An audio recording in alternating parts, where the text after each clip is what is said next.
Es iedošu piemēru. Arī jūs piemēram. Absolūti konkrēti ir uzrakstīts, ka elektroenerģijas cenas, tas ir par visiem mums un par visiem skatītājiem. Elektroenerģijas cenas līdz 28. gadam samazināsies par 30%. Viena no konkrētākām lietām, kas ir šajā ziņojumā.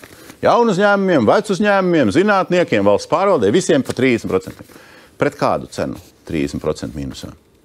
Pret to, kas ir šodien. Šodien vakar nē.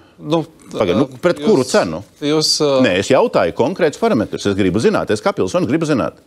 30% pret kuru elektroenerģijas cenu? Pret to, kas ir šobrīd pret tirgus cenu. Summa kāda? Cik par 1 kilovatu? Es jums to šobrīd nepateikšu. Jūs nezināt? Nē, jūs aizstāvat šito, jūs uz rītdienu sagatavoties, varbūt kāds deputāts gribētu zināt. Tas, kas ir šajā dokumentā pamatā tiek runāts par ekonomisko zaļās industrijas attīstību. Paga, Valaņkungs, šitas ir ļoti interesanti. Jūs tagad iezīmējat Valaņkungs, ļaujiet izpreparējam šito epizodu.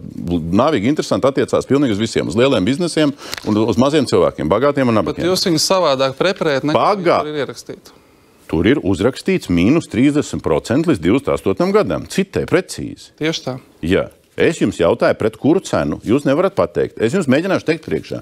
24. gada vidējā cena bija 8,74 centi biržas cena, bez PVN, 8,74 elektroenerģijas cena. Tur noapaļojot drusku. Pret to mīnus 30. Es šobrīd nepateikšu to.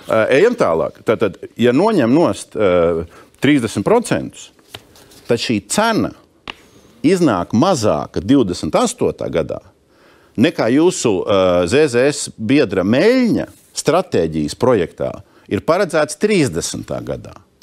Mēs noteikti parlamentā rītā par šo izdiskutēsim.